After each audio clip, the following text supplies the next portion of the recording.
Assalamualaikum warahmatullahi wabarakatuh. Alhamdulillah, assalatu wassalamu ala rasulillah. Ketika Nabi Adam alaihissalam diturunkan ke muka bumi, beliau alaihissalam tidak lagi memperoleh makanan secara mudah seperti di surga. Beliau alaihissalam harus bekerja keras untuk memperoleh buah-buahan atau daging untuk dimakan. Ketika beliau alaihissalam memperoleh binatang buruan dan menyembelihnya, ternyata tidak bisa langsung dimakan begitu saja karena masih mentah dan tentunya tidak enak. Karena itu, beliau alaihissalam berdoa kepada Allah agar diturunkan api untuk memasak. Allah kemudian mengutus malaikat Jibril alaihissalam untuk meminta sedikit api kepada malaikat Malik alaihissalam di neraka. Saat sampai di neraka, malaikat Malik alaihissalam bertanya kepada malaikat Jibril alaihissalam mengenai seberapa banyak api neraka yang diminta. "Wahai Jibril, berapa banyak engkau menginginkan api?" tanya malaikat Malik alaihissalam.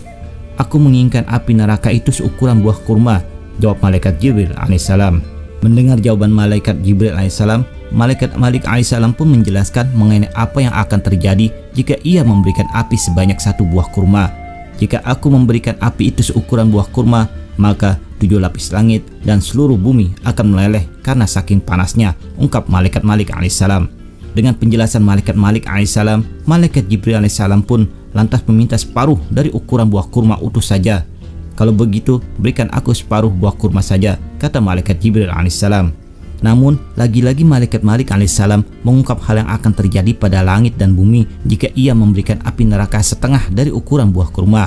"Jika aku memberikan seperti apa yang engkau inginkan, wahai Jibril, maka langit tidak akan menurunkan air hujan setetes pun, dan semua air di muka bumi ini akan mengering dan tidak akan ada satupun tumbuhan yang akan hidup," jelas malaikat Malik alaihissalam. Mendengar penjelasan malaikat Malik alaihissalam, malaikat Jibril alaihissalam kemudian merasa bingung. Dia lantas berdoa kepada Allah Subhanahu wa taala, "Ya Allah, seberapa banyak api neraka yang harus hamba ambil?" Allah kemudian berfirman atas doa malaikat Jibril alaihissalam itu, "Ambilkan aku api neraka sebesar zarah atau satuan kecil sebesar atom." Mendengar hal itu, maka malaikat Jibril alaihissalam meminta api neraka kepada malaikat Malik alaihissalam sebesar zarah dan membawanya ke bumi. Tetapi setibanya di bumi, malaikat Jibril alaihissalam merasakan api yang sebesar zarah itu masih terlalu panas. Maka beliau alaihissalam mencelupkan sebanyak 70 kali ke dalam 70 sungai yang berbeda. Baru setelah itu beliau alaihissalam membawanya kepada Nabi Adam alaihissalam dan meletakkannya di atas gunung yang tinggi. Tetapi begitu api dari neraka diletakkan, gunung tersebut hancur berantakan. Tanah, batuan, besi, dan semua saja yang ada di sekitar gunung menjadi bara yang sangat panas dan mengeluarkan asap.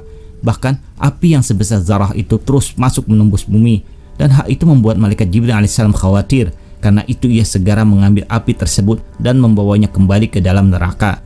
Bara terbakar yang ditinggalkan itulah yang sampai sekarang menjadi sumber api dunia, termasuk yang menjadi magma-magma gunung berapi di bumi ini. Sering diceritakan oleh para ulama bahwa neraka adalah tempat yang paling mengerikan, gelap, dan terdapat kobaran api yang sangat panas. Lantas muncul pertanyaan, seberapa panas api neraka?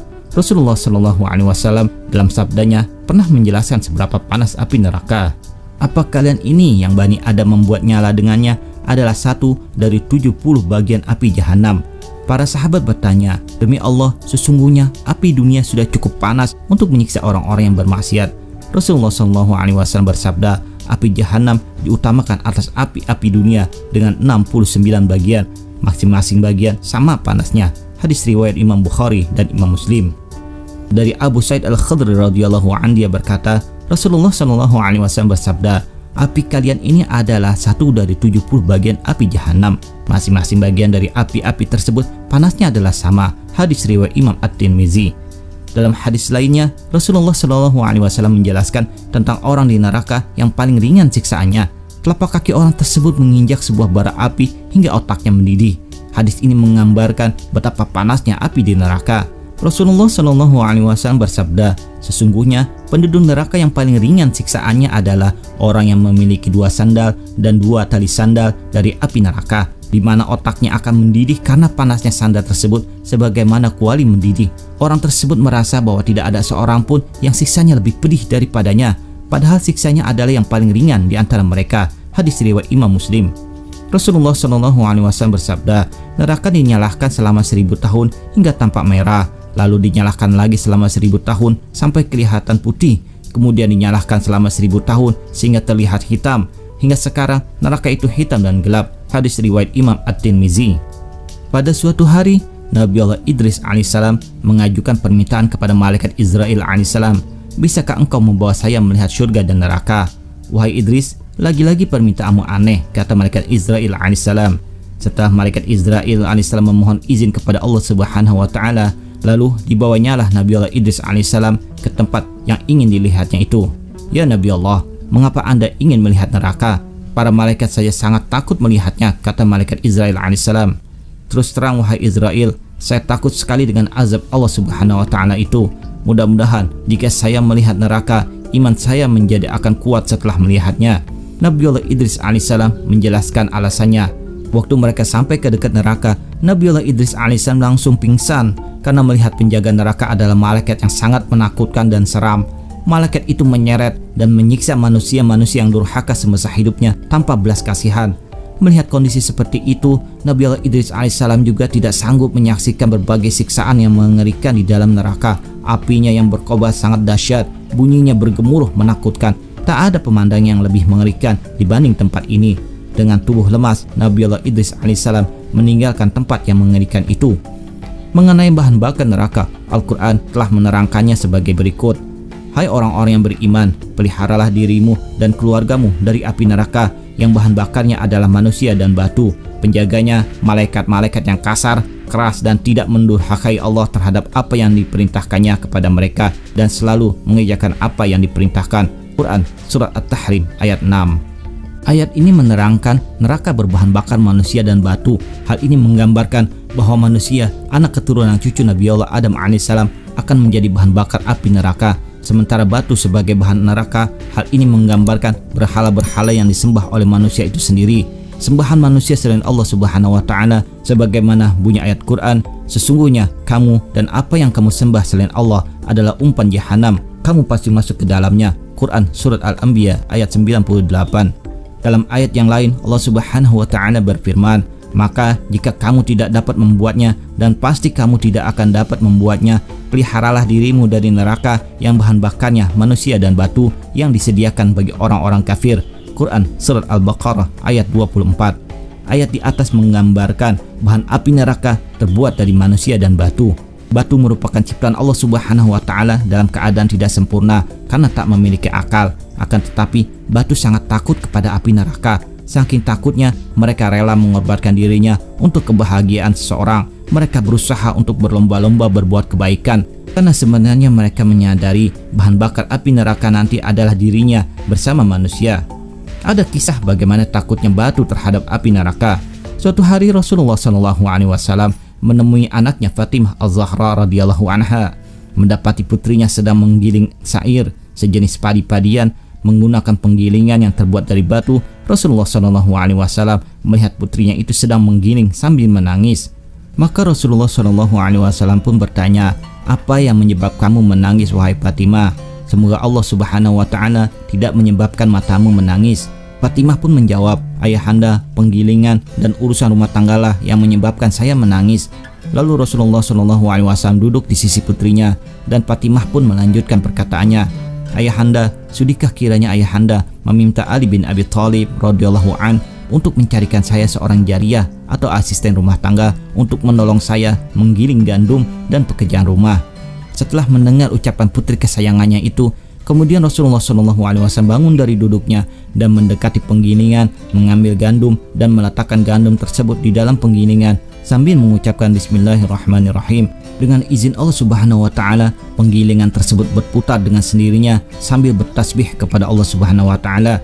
Setelah tergiling habis butir-butir gandum tersebut, kemudian Rasulullah SAW berkata kepada penggilingan, "Berhentilah dengan izin Allah." Maka penggilingan pun berhenti berputar dan dengan izin Allah penggilingan tersebut bisa berbicara dan berkata, "Ya Rasulullah, demi Allah Tuhan yang telah menjadikan baginda dengan kebenaran sebagai nabi dan rasulnya, jikalau Rasulullah memerintahkan hamba untuk menggiling gandum mulai dari timur sampai barat pun, niscaya akan hamba gilingkan semuanya. Sesungguhnya hamba telah mendengar dalam kitab Allah satu ayat yang berbunyi, 'Hai orang-orang yang beriman, peliharalah dirimu dan keluargamu dari api neraka yang bahan bakarnya adalah manusia dan batu.' Quran Surat At-Tahrim ayat 6. "Sungguh aku takut wahai Rasulullah, aku takut menjadi batu yang masuk neraka." Sambung batu tersebut. Rasulullah SAW menjawab, bergembiralah karena kau termasuk batu yang akan menjadi bagian istana Fatimah kelak di surga. Batu itu merasa gembira mendengarnya dan akhirnya ia pun diam. Menurut pendapat Abu Sinan dari Dahak sebagaimana dikutip oleh Sa'labi dalam tafsirnya, neraka itu memiliki 7 pintu, di mana ketujuhnya merupakan tingkatan yang satu berada di bawah tingkatan yang lain. Tingkatan pertama akan dihuni oleh para ahli tauhid umat Rasulullah SAW yang berdosa. Mereka mendapat siksa sesuai dengan amal perbuatan dosa dan lama usia mereka di dunia. Namun kemudian mereka akan dikeluarkan lalu dimasukkan ke dalam surga. Tingkatan kedua akan dihuni oleh orang-orang umat Yahudi. Tingkatan ketiga akan dihuni oleh orang-orang umat Nasrani. Tingkatan keempat akan dihuni oleh orang-orang Sabi'in, kaum antara Yahudi dan Nasrani. Tingkatan kelima akan dihuni oleh orang-orang Majusi, para penyembah api. Tingkatan keenam akan dihuni oleh orang-orang musyrik. Tingkatan ketujuh dihuni oleh orang-orang munafik. Sebagaimana disebutkan dalam Al-Quran, sesungguhnya orang-orang munafik itu ditempatkan pada tingkatan yang paling bawah dari neraka. Quran Surat An-Nisa ayat 145. Mengutip riwayat Al-Qasim dari Husain, dari Hallaj, dari Ibn Jurayj, Imam At-Tabari dalam tafsir yang merinci ketujuh pintu neraka tersebut, yaitu Jahannam, Lava, Hutamah, Sa'ir, Sakhar, Jahim, dan Hawiyah. Para ulama sepakat bahwa tingkatan paling atas adalah Jahannam, sedangkan tingkatan paling bawah adalah Hawiyah. Sebagaimana diterangkan oleh mayoritas ulama tafsir, Jahannam adalah tingkatan teratas neraka. Ia dikhususkan untuk umat Rasulullah SAW yang bermaksiat. Tingkatan ini akan dihuni oleh para ahli tauhid. Mereka akan mendapat siksa sesuai dengan kadar dosa dan kesalahannya. Kemudian mereka akan diangkat dan dimasukkan ke dalam surga, sehingga tingkatan ini pun menjadi kosong. Ada satu riwayat yang menyebutkan pada suatu hari ketika Rasulullah SAW bertanya tentang para penduduk setiap tingkatan neraka, malaikat Jibril alaihissalam menjawab, pintu paling bawah disebut dengan Hawiyah, ia dihuni oleh orang-orang munafik. Pintu kedua disebut dengan Jahim, ia dihuni oleh orang-orang musyrik. Pintu ketiga disebut dengan pintu Sakhar, ia dihuni oleh orang-orang murtad. Pintu keempat disebut dengan Laza, ia dihuni oleh iblis dan para pengikutnya dari kaum Majusi. Pintu kelima disebut dengan Hutamah, ia dihuni oleh kaum Yahudi. Pintu keenam disebut dengan Sa'ir, ia dihuni oleh kaum Nasrani. Setelah itu malaikat Jibril alaihissalam diam. Ditanya oleh Rasulullah SAW, mengapa engkau tidak bercerita kepadaku tentang para penghuni pintu ketujuh? Malaikat Jibril alaihissalam menjawab, wahai Rasulullah, jangan kau tanya aku tentangnya. Namun Rasulullah SAW terus mendesak. Akhirnya malaikat Jibril alaihissalam memberikan jawaban, pintu itu dihuni oleh para pelaku dosa besar dari kalangan umatmu. Mereka meninggal dan tak sempat bertaubat. Semoga kita dijauhkan dari azab api neraka. Amin ya rabbal alamin. Wallahu a'lam bissawab. Demikian kisah dapat kami sampaikan. Semoga bermanfaat. Mohon maaf apabila ada kesalahan. Terima kasih telah menonton. Assalamualaikum.